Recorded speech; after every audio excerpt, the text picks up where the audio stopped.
What would you do if you're handed the keys to the new 86? I thought of bringing it to our usual driving roads, but I figured I'd take it to Batangas racetrack instead to get to know the car a little bit better. Excuse the short shorts, Mr. Sun decided not to show up to work today. All is still well with the world as we've got a wet track, 205 horsepower, 156 pound-feet of torque, and the manual box to play with. We are in the 2017 Toyota 86. It is just finished pouring down with rain. So we've got a bit of a slippery track, which should be perfect for this car, given its fun-loving sort of attitude. Tail happy. Here we go. We can have a big slide right now. Oh man. So just like the previous 86, the car still has that beautiful balance, meaning when the car's sideways, it's very, very manageable throughout the corner. The brakes are very good. The steering also very direct. I think they've changed a little bit of the shock tuning to give it a little bit more grip in the rear, just so that you can corner a little bit harder. But that doesn't take away from its tail happy habits. So earlier on the way to the track, the car, we'll just touch on this briefly because it's boring. The car felt like the previous 86.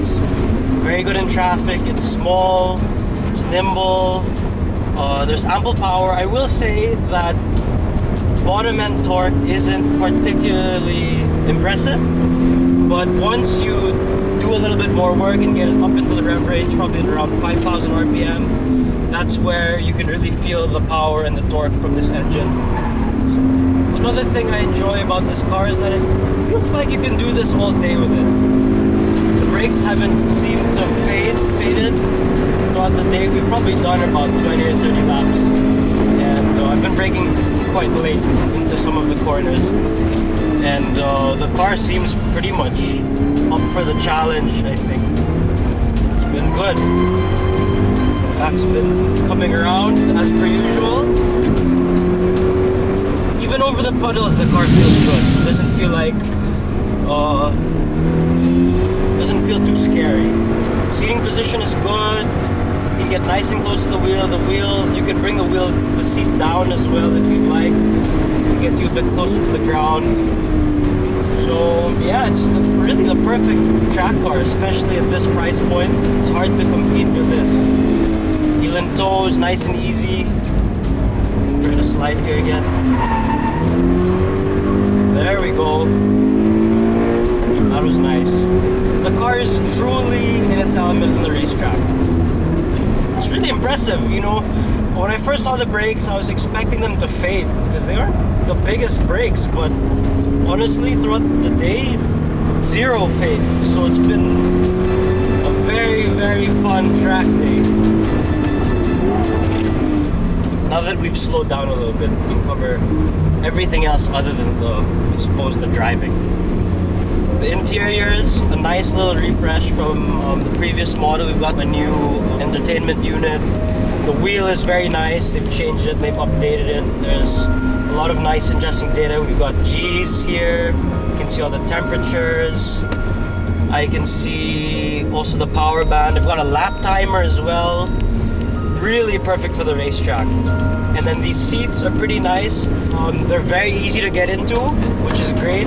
But also when you're in the racetrack or when you're cornering hard on the street, they're very supportive. You don't move around so much. I think it's got just the right amount of space because my co-rider also jumped in here and didn't seem to be a problem for him as well.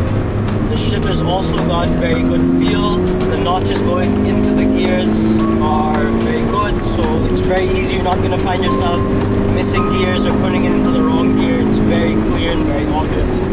Yeah, it's just so much fun to drive. Pitch it into this corner again. Overall, the car's an excellent track thrasher and a very livable daily drive, so long as you don't mind only seating small humans in the back seats. It's perfectly balanced, agile, and just so much fun no matter what speed you're going through the corners. The 86 is really so much more of a car than I was expecting. You really cannot judge a car by its spec sheet.